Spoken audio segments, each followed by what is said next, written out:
I was someone that like, I heard about this stuff and I had a hard time believing it. And then you really do see it. You really do see a change. Me too. I didn't believe it either. As soon as you start to believe, you're like, oh, I see it. Yeah. Right?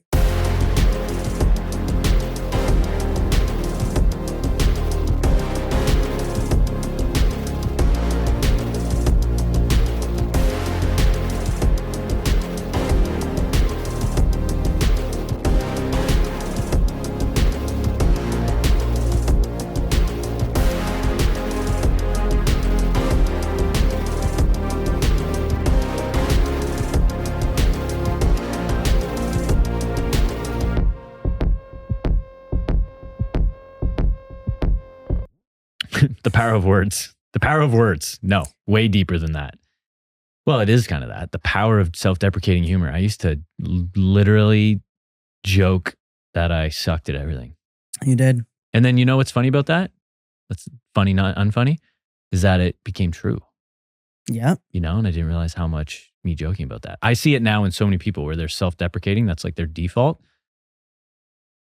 And that was me for so many years. And I see it. And then I think to myself, I wonder how much of their own reality and lack of competence is due to them constantly self-deprecating. Yeah, I mean, it will keep you stuck forever. How? You'll never, you're just going to keep believing that you suck. You'll never move forward. Ever. I see it with people we know. I think it's a learned behavior. I don't think Right. people are born with that. I think it's environment. I think it's, and it might not even be from at home. Could be from teachers at school. Could be from coaches, right? It could be from your friends.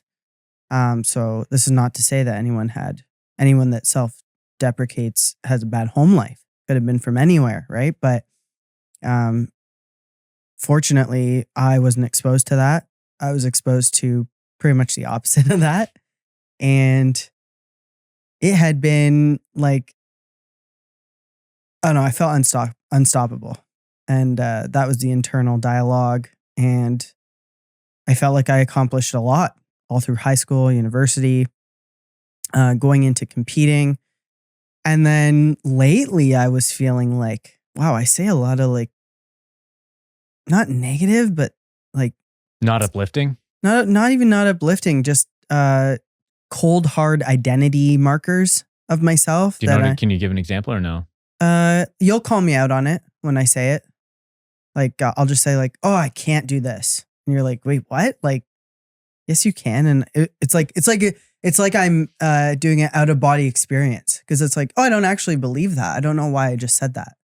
Right. Right. And I think it was like a little bit of like, I got humbled by like almost years of losing, years of not hitting my ultimate goal in bodybuilding, which was ultimately just my own doing. But it's good to be mindful of like, I had been like very, very, very, very confident. Now I kind of feel like a little bit less. But it's really making me more mindful of decisions and feeling like how can I say this? That feeling you get when you align with a decision that feels right for you versus trying to almost fake something just to have like other people's identity of you validated versus like, oh, I'm going to totally actually do something I haven't been doing before. And I feel good about that. And then that confidence comes back because you believe it. 100%. Right? So certainly. I know you've made a lot of changes. I think you should tell them because from meeting you initially till now, it's almost like we switched. No, but I know like, what you're saying. You know what I mean? I think what's happened is I think you came down to earth. I think I want to go back up. And you will. Life is phasic. You know, Yeah. Life's going to kick me in the teeth too. But it's like, I think for you had, and there's pros and cons to this. I'm not saying it's all negative, but you had some blind confidence, which meant you had a lot of impulsivity. Now you're a little bit less impulsive, but what the cost of that means you now second guess sometimes because you're more thoughtful. So that's a good thing, but there's a cost with it. Do you know what I'm saying? Yeah. There's pros and cons with it. One's not better than the other. They're just cost of doing business and doing both, you know? Yeah. So for me, so many, I didn't even realize that I did it until you called me out in the first like year or two of dating, you know? First couple months. Yeah, I just mean we had many instances over several years. So, but yeah, of just what I had this thing, and I think it's so common now. I wouldn't even have noticed it before because I didn't see it in myself, so I didn't know to look for it in other people. Now that you helped shine a spotlight on it on me, I was able to actually change that about myself. And since I was able to change that, that came from identifying it. And since I was able to identify it, I see it now. I can identify it in other people. Which, like, I won't necessarily say anything. Like, maybe if it's a close friend, right? Or actually with a client. Yeah, with a client, I'll bring it up. Clients. Yeah, I do it with clients a lot when they start saying things where I'm like, I think you're creating this narrative and you feel like you're not, but I think you are a lot. You're in control of the reality a lot more than you're giving yourself credit for. And the words you're saying right now is spinning a narrative that does not work in your favor.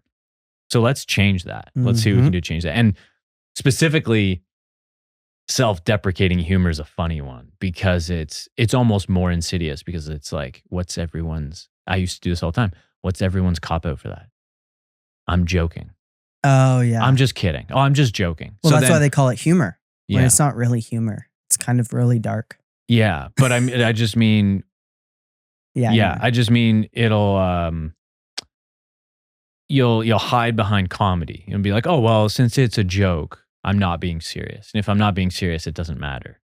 And I think words matter anyway. It doesn't mean you have to take everything super serious all the time. Like that, I think that's ridiculous as well. Walking on eggshells with the words you say. But you should exercise caution and be aware of what you're saying, especially when you're running on your subconscious and your default and you just words come out. It's like, have you ever stopped and thought like, what am I saying and why am I saying those? And especially to yourself, but also listening to words that other people are saying to you, because then you could start believing those words as well. Like I have a client who going through a hard cut and now has reached out to me to ask if that's normal to feel like low energy and exhausted and tired and stuff like that, because now that person's partner and that person's kids are telling them they're not fun anymore. Yeah, that's tough. And that's unfortunate because now they're going to believe that they're not fun. They're going to believe that whatever. And it's like, this is part of it. Like getting that lean, you're not, this is a competitor. You're not fun in that moment. I guarantee you those are the same people that watch you on stage and they're like the most proud, right? And because they kind of live through it with you, but they don't understand it at the moment, especially if it's the first time. And it's difficult because those words that not even that person said to themselves or thought about themselves, heard from people they loved, and it affects them too. So, and that can start to inform how they start to talk to themselves. Exactly. Like the way I talk to this is what you were talking about with nurture, is the nature versus nurture kind of argument where probably no one genetically thinks this way. That might be a hard claim to make, but I do think that this skews way more with like environment effect and nurture, because I even think personally for me, I use self-deprecating humor as like a cop-out to cover my fear of failure probably. And actually have confidence in myself that like, no, I can do that. And I actually believe it. I didn't believe it. So then I would just joke that, oh, I suck at that, whatever. But that narrative came from elsewhere, which I'm not entirely sure where that came from, but there were inputs into me that maybe implied that, or I interpreted it. I interpreted a narrative from other people or whatever it is that from somewhere in my environment that made me start to believe that. And then I started to tell myself that, and then years go by and that's your reality now. Yeah. That becomes real. It's like the whole like manifestation thing is like maybe maybe not the right word or maybe whatever, but I think it's like a very real thing, which is why I think it's actually biblical. I think it's been skewed in like culturally in our society, but I think it's ultimately actually a biblical thing where it comes from, because it's like Jesus says, like, think on good things, right? Think on things that are pure, think on things that are holy, think on things that are just, specifically where your mind goes, right? And then that's like from a mental perspective. And then there's so many Bible verses on, being slow to talk, being very careful with the words you use. Mm-hmm. And that's, I think that applies to obviously how you talk about other people, but how you talk about yourself. And it doesn't matter if you're joking or not, because the words are still being put out there. Exactly. And I think your subconscious gets programmed by that, regardless of whether it's true or not. You can say you're joking. Consciously, you say you're kidding, but subconsciously, your machine, your mechanism is absorbing that, and you say that enough every day, and then weeks, months, years go by. That starts to like grow roots in your subconscious. That subconscious informs your conscious, and now you start to act that out, that narrative now in your reality, and you wonder, why am I failing at things? Why am I not succeeding? Why am I not achieving my dreams? I say I want to do this. I say I want to do that. I want to lose weight. I want to do whatever it is. And then you always hit these roadblocks and you wonder why. It's like, for so many people, I think it comes back to like this narrative from childhood or decades earlier that they've slowly been manifesting and growing roots into, that they don't even realize that's what's been happening. It's just reality now manifesting itself from, seeds that were planted years prior. And it's not entirely their own fault, but they do have to take responsibility for the role they've played in it. And then the most dangerous part of that is after they just go, it's just how I am. Right. And then because to actually change is very uncomfortable, and it would take time. And people don't want to take that time or make that effort to change. And they genuinely got to a point where now they don't believe they can change. Yeah. And that's a very dangerous place to be in, because then that's just how you'll be the rest of your life, because that's what you believe. Right? It's a trap. It's very scary. It's like I empathize with people who are in that place because they don't know what to do. They don't know how to, and that's, I try and help clients with that, because a lot of clients experience that. And it's, when it comes to weight loss or a body fitness transformation, this is very, very common. People have these ideas of what's possible and what's not, regardless of what they say.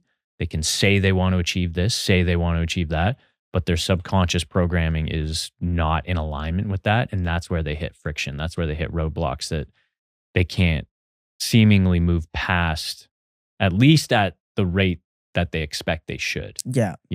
Because I think you can move past there's a solution to everything. Yeah. Every single obstacle, every single roadblock you could possibly encounter while you're alive has a solution. Yeah. Every single one. And that it is included within a physique transformation, a weight loss transformation of any kind.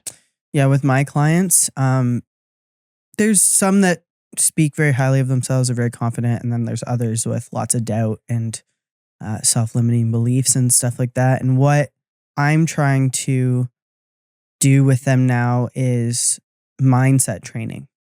So not just training your body, but also training your mind. So we're doing a call every Monday night. I'll put them through a few mindset exercises, and people that have their cameras on, I can always see like when something clicks for someone, because you can see it in their face and they're like, oh, and you're like, if I'm making a little bit of headway, pun intended, then it will just, and it's still going to take time. It's still going to take time, but these people have been showing up. They're ready with their pen and paper. And sometimes it's good to just have that weekly reminder too, right? Because usually after those calls, you feel good, right? A mindset call or like a Tony Robbins, if you listen to, like, you're going to feel emotions because you're thinking about emotional things. And usually you feel good because you're like, oh, okay, I'm going to take action on something. And then of course, right, the week goes on, life happens, and it kind of goes back down a little bit.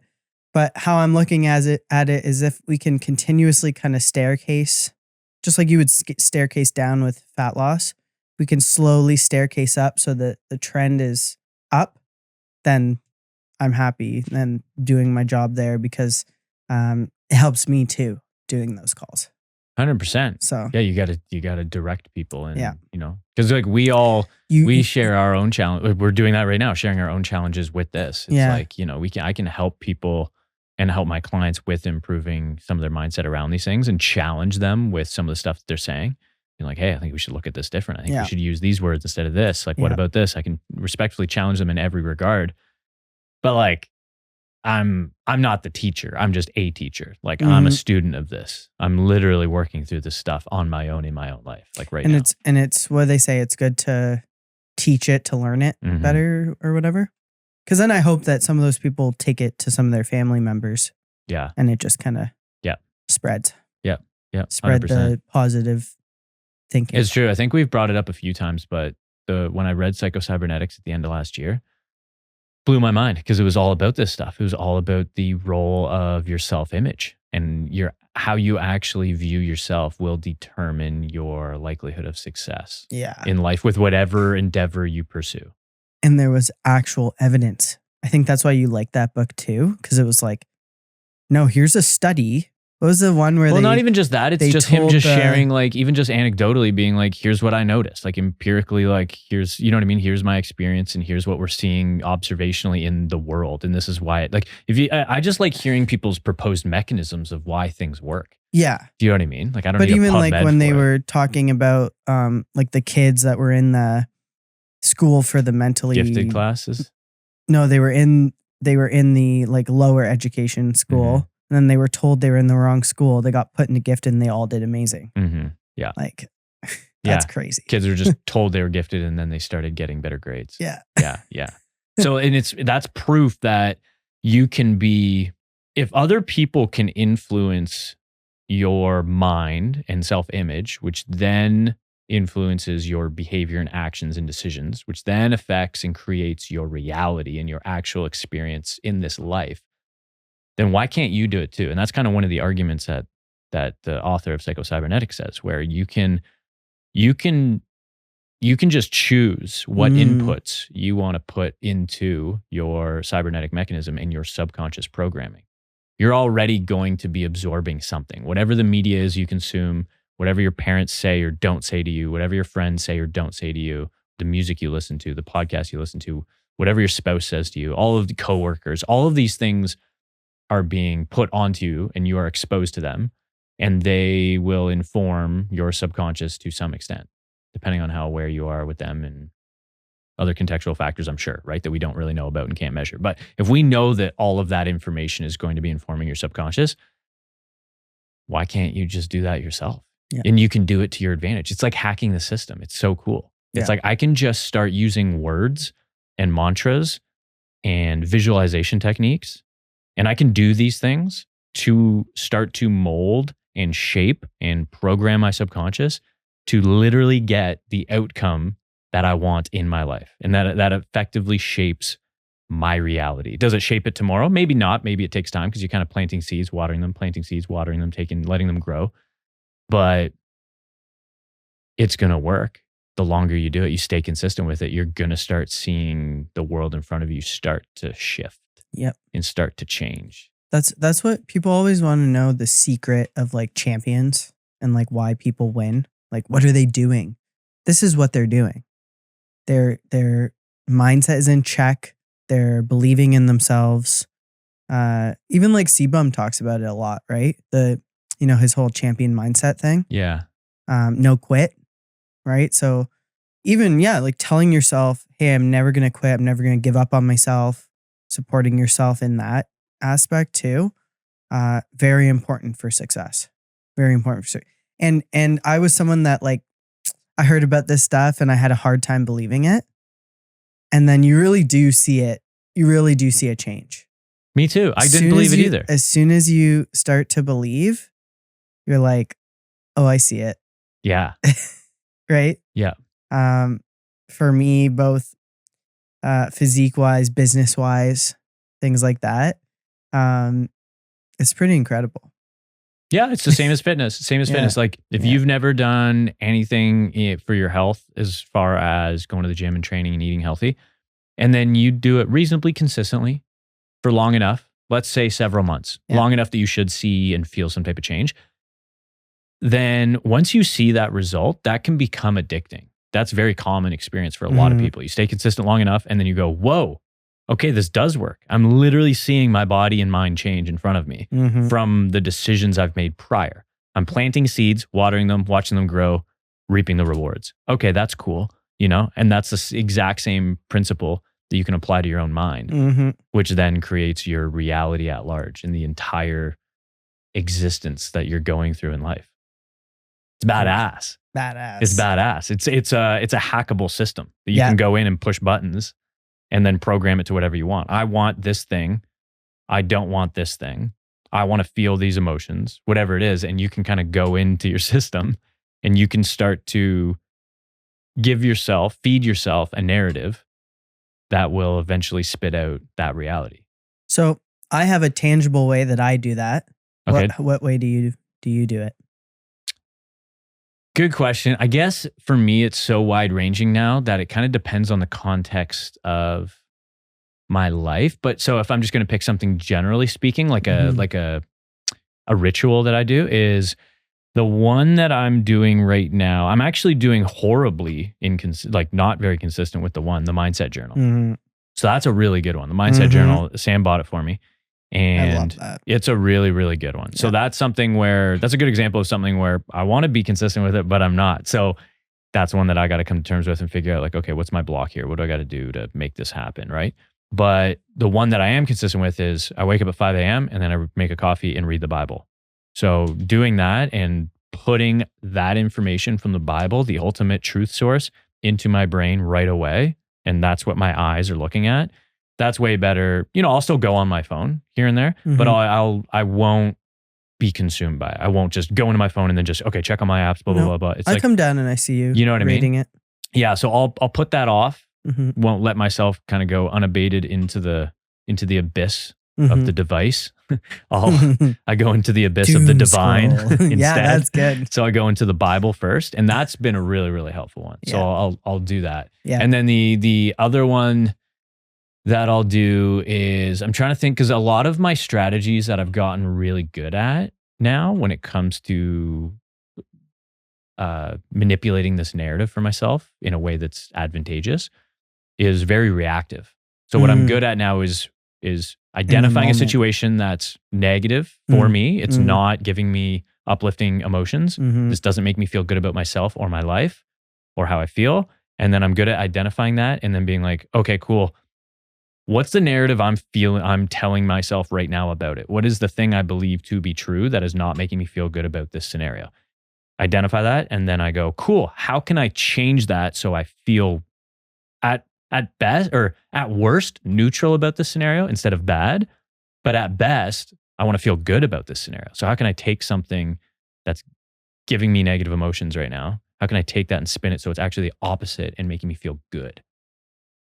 And so for me, a lot of that comes down to like just a lot of reframing techniques, like changing my perspective. Like, okay, well, what's true about this? Could I look at this a different way? Well, I get to do this. And then I need context or a specific scenario. I can't think of one right now, but that's kind of how I look at it. Is I just kind of dissect it and kind of juggle these thoughts that I'm having till you can twist it. Yeah, exactly. And I almost like a Rubik's Cube, trying to get this combination where I'm like, oh, that's a reframe. That's a different way to look at it that makes me feel better. Cool, I'll go with that. Yeah. Whether it's true or not doesn't matter. I'm getting the outcome that I want. So that's kind of how I utilize that. And then I guess the last thing that I would add to that is gratefulness. Just like, and I put that into that exact practice that I was just talking about, is being like, okay, if I'm anxious or having a negative emotion to something, I'm probably lacking gratitude. Yeah. So I need to reframe this in a way that also makes me look at my life as a whole and be like very thankful. Amen. Yeah. What about you? I think we got to let him go. We can keep going. I don't know if you did you have one or no? Oh, just the mindset journal. Oh, okay. Yeah. Okay. That's my favorite. Cool. Yeah. The mindset, what's it called? Morning mindset. Morning mindset journal, right? On Amazon. Yeah. Green cover. Yeah. It's awesome. Highly recommend it. How much did it cost? $17. Yeah. Okay. Canadian. So $4 USD. But very important. I also use $100 bill as my bookmark. Yeah. Little things like that, because you see it. Yeah. Right. You're like, oh yeah, I have some money. Yeah. You should DM Sam. How grateful am I that I have $100 bill I can put as my it's good. my thing. It's good. You should DM Sam and ask her. She might show you her vision board. She might not because she keeps a lot of things private and personal. But The vision board that's I the other can one show. too. I like that one. Yeah. Okay. DM Sam. She'll show you. Yeah. It's badass. I love it. It's like another way to influence your thoughts, feelings, and then those It's become actions. It's on my phone background. Cool. Yeah, it's badass. Okay. Anyways, thanks again for watching. Thanks again for listening. Make sure to subscribe to the channel if you're watching on YouTube. If you're listening on Spotify or Apple, I would love it if you'd leave a review and also go share on your social media. Grateful for you. What's that? For them watching. Oh, I'm grateful for you guys too. Yeah, appreciate you all. Hope you love the show. We're going to be back in a week. Love ya.